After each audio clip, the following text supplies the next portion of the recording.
To watch my exclusive content not featured anywhere on YouTube, log on to my website at imjustheretomakeyouthink.com/films.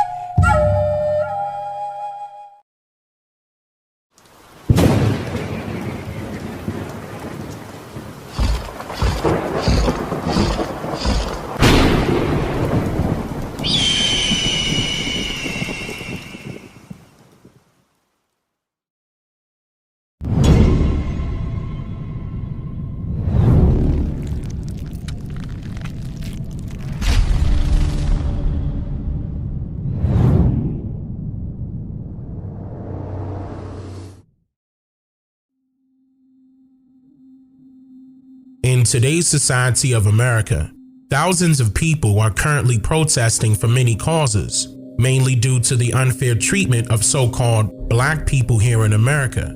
The causes can range between equal human rights, equal employment opportunities, affordable housing, social injustice, police brutality, and racial discrimination, just to name a few things. But the public fails to mention one very important key factor when it comes to shining light on the darkest areas of environmental preconceptions: our children. And this subject gets a lot deeper than one may assume. So in this video, I will cover many important details of information concerning our children and how they are treated by the government currently and historically. And maybe you'll get a better understanding of the right questions to ask prior to you voting for your favorite political personality.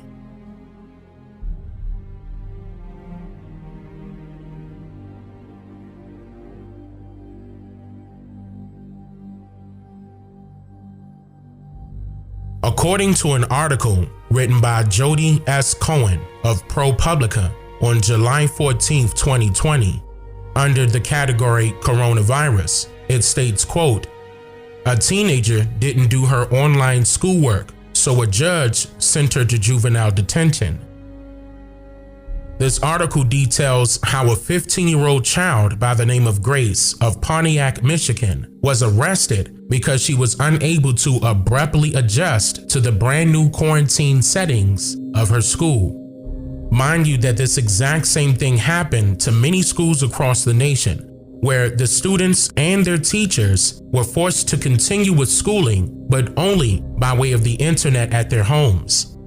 To those of you who may not be aware of how a child reacts to sudden life changes, just imagine your child attending his or her school for the very first time, getting up early in the day, getting used to seeing new faces of other children and their teachers, adapting to conversing with strangers, speaking out loud in front of everyone that they just met, and many other things that a child will go through when learning how to adjust to being forced into unwanted places. So, if the child is used to the normal routine of his or her school, then abruptly things change to the point where they now have to stay home and take classes online, then it doesn't take a rocket scientist to know that it will take some time for any child to adjust to any brand new life changes, right? But for some strange reason, this particular judge wanted Grace in jail for not adjusting fast enough. According to this ProPublica article, on April 21st, 2020, Judge Mary Ellen Brennan sentenced Grace to, quote, intensive probation, which included a GPS tether, regular check-ins with a court caseworker, counseling, no phone, and the use of the school laptop for educational purposes only. Grace also was required to do her schoolwork. At the end of the hearing, the judge stated, quote, "I hope that she upholds her end of the bargain." So while Grace began the start of her probation, Birmingham, Michigan Public Schools Superintendent Dr. Wanda Cook Robinson asked families for patience as schools moved to online curriculums, and promised flexibility in their supports. Prior to any of this occurring, Grace was already a high school sophomore that had nearly perfect attendance, but her mother was worried about this all of a sudden change with her schooling because Grace would now miss receiving in-person support from her teachers, which is needed according to her mother because of Grace's history of having a mood disorder and symptoms of ADHD. Grace's school, Groves High School, made a supportive promise to Grace and her mother called the Individualized Education Plan, which required teachers of Groves High School to, quote, periodically check in to make sure Grace was on task and clarify the material, and it allowed her extra time to complete assignments and tests. But according to Grace's mother, once remote learning began, she didn't get any of those supports from her school. Now, on April 24th, 2020, which was just 3 days after the court hearing, Grace was assigned a brand new caseworker named Rachel Giroux, in which Rachel made notes in her file that Grace was doing well and reported no issues at home. But then the following week came, and Grace informed Rachel that she felt overwhelmed, forgetting to plug in her computer, and her alarm clock didn't go off, so she overslept. Grace's mother stated that she felt overwhelmed as well, adjusting to all of these new settings at home. Rachel's notes stated, quote, worker, who is Rachel, told mother that child is not going to be perfect and that teenagers aren't always easy to work with, but you have to give them the opportunity to change. Child needs time to adjust to this new normal of being on probation and doing work from home. End quote. Then, exactly 5 days later, out of nowhere, the caseworker, Rachel Giroux, filed a violation of probation against Grace for not doing her schoolwork, telling the prosecutor that she planned to ask the judge to detain Grace because she, quote, clearly doesn't want to abide by the rules in the community. Keep in mind that Rachel is the caseworker and not Grace's teacher. In fact, Rachel immediately filed the violation of probation against Grace 3 days prior to contacting Grace's actual teacher, Catherine Tarfay, to confirm whether she was meeting her academic requirements or not. Attempting to find any evidence against Grace, Rachel emailed her teacher asking, quote, is there a certain percentage of a class she's supposed to be completing a day, week? And Catherine replied stating that Grace is, quote, not out of alignment with most of my other students. Let me be clear that this is no one's fault because we did not see this unprecedented global pandemic coming. Grace has a strong desire to do well. She is trying to get to the other side of a steep learning curve mountain, and we have a plan for her to get there. End quote. ProPublica and other reporters attempted to reach out to Grace's teacher, Catherine, for comments, but Catherine informed them that she was not allowed to discuss Grace's case. So on May 14th, 2020, was the day of the violation of probation hearing at the Oakland County Courthouse, at a time when the Family Division was hearing only, quote, essential emergency matters, in which Grace's case was the only one heard in person in the courthouse that day. Listen closely. With concerns about his health, Grace's attorney, Jonathan Burnett, participated via Zoom and not in person, and he informed the judge that it would be difficult to represent Grace without actually being there, but he did not want to request a postponement because her family was worried about Grace being possibly detained until the next court date. The prosecution called for its only witness to the stand, that being the caseworker, Rachel Giroux, and in response to questions from Grace's attorney, Rachel acknowledged that she did not know what type of educational disabilities Grace had, and she did not answer a question about accommodations those disabilities might require. Rachel said that her assessment that Grace hadn't done her schoolwork was based on a comment her mother made to her teacher, in which the mother testified she said in a moment of frustration and was untrue. According to the prosecutor, Grace's special education teacher, Catherine, could have provided more information and planned to testify, but had to leave the hearing to teach a class. Judge Mary Ellen Brennan found that Grace was in violation of probation for not submitting schoolwork and ordered that she be detained at Children's Village in Oakland County, Michigan. After nearly approaching 3 months of being detained in Children's Village, Grace was released on July 31st, 2020. Grace's attorneys John Burnett and Siam Khalil talked to reporters upon her release from being incarcerated. The system needs to recognize that that's what mom was doing when she was reaching out to the probation officer is, hey, I need help. Not, hey, take my kid and lock them up. That was never what mom was seeking. Now, this should make you ask some serious questions.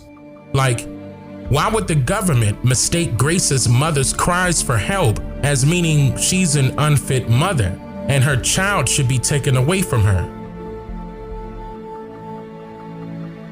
How could Grace be labeled as a threat to the community and the community benefits from her removal of living under her mother's roof as her child?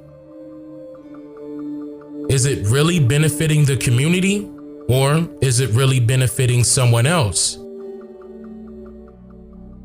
Looking at this from a broader perspective, these types of governmental actions are a nod to the uncommonly known set of individual state laws called the Black Codes of 1865, not to be confused with the segregation laws that were later nicknamed as Jim Crow laws. The Black Codes of 1865 are a set of standards or policies in which each state government individually followed religiously. These particular policies deal with civil rights, labor contracts, vagrancy, apprenticeship, crimes, punishment, and other restrictions against American Indians. But its main focus was on education and apprenticeship, but not for adults. This was strictly about control and indoctrinating the mindsets of the Indian children. Because it was said that if you teach or train a child how to be a better servant, then that child will grow into his adulthood, wanting to be a better servant for the rest of his life, simply because that's all he knows. The Black Codes were also used by all state governments as a manipulative means to legally force American Indians into uncontrollable, life-changing situations, which eventually resulted in the removal of the parent as being the head of the household, just as it was done in Grace's case, where she was literally seized from her mother's custody and incarcerated for allegedly not doing her schoolwork. This is all about Reconstruction, just as it was in the year 1865 when the Black Codes were introduced. But this wasn't about any physical Reconstruction.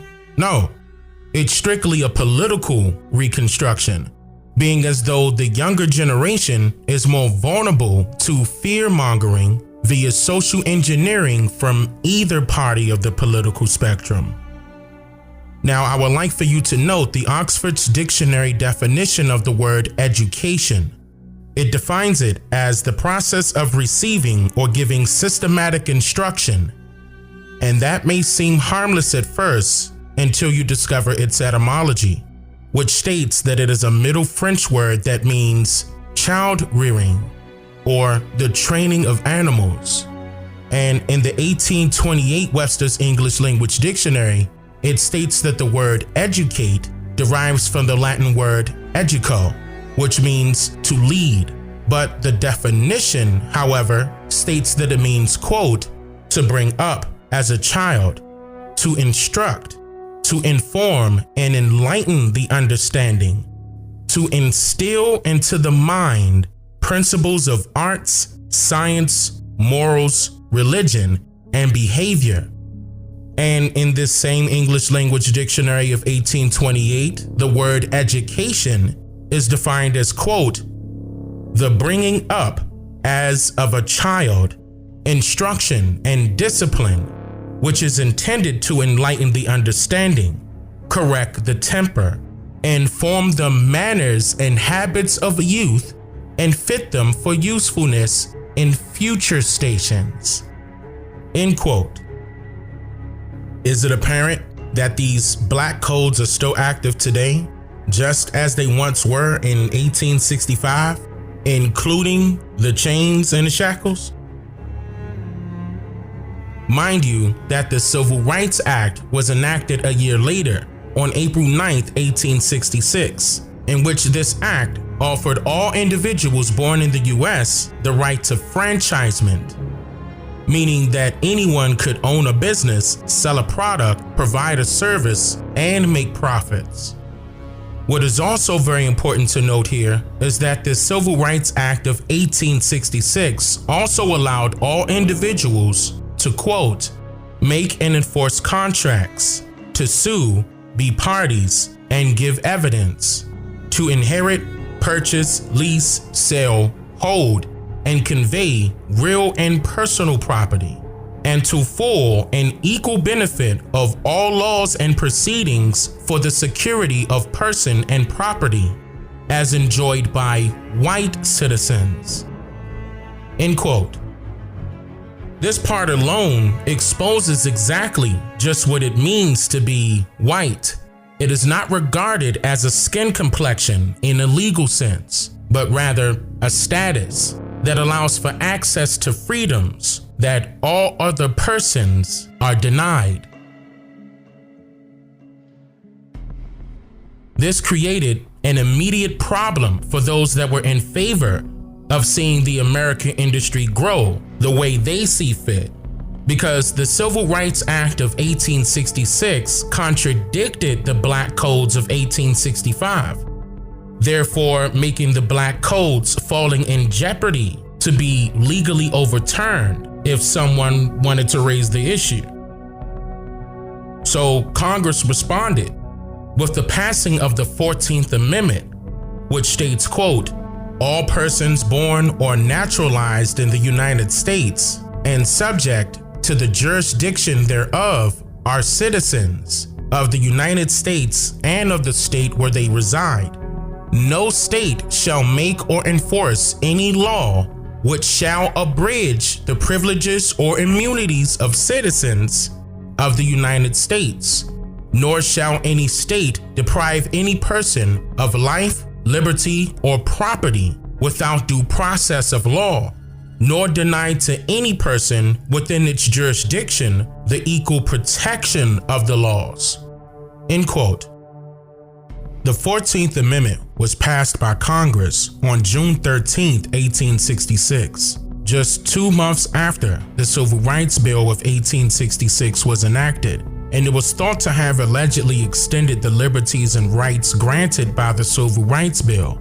However, that is very far from the truth, because the 14th Amendment says here that no state shall make or enforce any law which shall abridge, meaning cut off, the privileges or immunities of citizens of the United States. So, what are these privileges and immunities that are referenced here?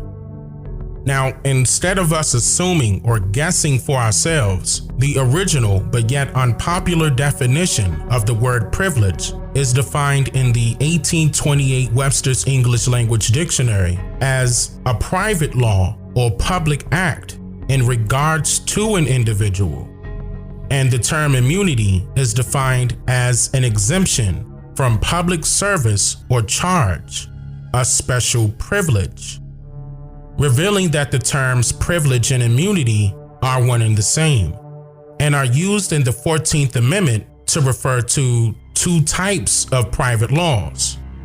The immunities or special privilege refers to what is known as state immunity under international law, which is a private roaming law that correlates with terms like civilian, which is one who is skilled in Roman law. You hear that? Roam, roaming. The verb roam means to move about from place to place without any certain purpose or direction, just like the adjective resident, which means dwelling or having an abode in a place for a continuance of time, but not definite. A resident is another way of calling someone a transient, which is a person that is passing or traveling through a place, one without settled habitation. A squatter should ring a bell here. And according to Volume 2, Issue 5 of the Law Research Journal, state immunity is the principle of international law that exempts a state from prosecution or suit for the violation of domestic laws of another state. Immunity does not confer solely in an individual per se. Rather, it attaches to an office, and the individual occupant of that office at any point in time enjoys the immunity attaching to that office. A state is immune from all judicial processes of its courts and the courts of other states. This means that under the sovereign state immunity concept, a foreign sovereign cannot be impleaded, or rather sued, in the court of another state without its concepts. This rule is hinged on the international law maxim, par imparem non habet imperium, meaning that equals have no power over an equal. The principle of absolute immunity has now been abandoned in many jurisdictions to embrace the principle of restrictive immunity approach, which does not attach immunity to the commercial acts of a sovereign. The courts of a country can only assume jurisdiction over a foreign sovereign or diplomat when that sovereign has waived the immunity. End quote. Where the 14th Amendment states that no state shall make or enforce any law which shall abridge the privileges or immunities of citizens of the United States, this means that no state shall make or enforce any law that cuts off the private laws that each state has previously enacted. So in other words, people are assuming and misinterpreting the 14th Amendment as if it extends or somehow expands unverifiable protection of liberties and rights of U.S. citizens, when in actuality, it just simply confirms that a citizen of the United States is not exempt from any private laws created by federal and state governments. And the catch-22 is that minors were not and have never been regarded as full persons or citizens until the age of maturity, which is 21 for males and 18 for females, in which this part alone allowed for the black codes to be legally carried out against all of the children, especially those children who are various shades of the color brown, unmolestedly, as slaves, apprentices, or rather indentured servants. Acts that were passed by the General Assembly in Louisiana in 1865 stated, according to black codes and relative to apprentices and indentured servants, it shall be the duty of sheriffs, justices of peace, and other civil officers of the state to report to the clerks of the district courts of their respective parishes, and in the parish of Orleans, left blank, to the mayor of the city of New Orleans, and on the right bank to the president of the police jury on the first Monday of each month for each and every year. All persons under the age of 18 years if females and 21 if males who are orphans or whose parents, or tutor have not the means or refuse to provide for and maintain said minors, and thereupon shall be the duty of the clerks of the district courts, mayor, and president of the police jury aforesaid to examine whether the party or parties so reported from time to time come within the purview and meaning of this act, and if so, to apprentice said minor or minors in manner and form as prescribed by the Civil Code of the state of Louisiana, provided that orphans coming under the provisions of this act shall be authorized to select said employers when they have arrived at the age of puberty, unless they shall have been previously apprenticed. End quote. Now, with all of that being said, we can easily determine exactly who the government and other correlating entities and corporations have hired as their apprentices, employees, indentured servants, laborers, or what some of you may call slaves. This is why they tell you the lie that genealogy records can only go but so far back in time in order to hide the truth. Because during the 1860s, it was literally the offsprings of our ancestors who were forced into rebuilding, reorganizing, and reconstructing this America as we know it, for free. But not as mainly adults, but as copper-colored children that were seized by the millions, or rather kidnapped from their parents, as if they broke a law of some kind that they never even consented to in the first place. I'm just here to make you think.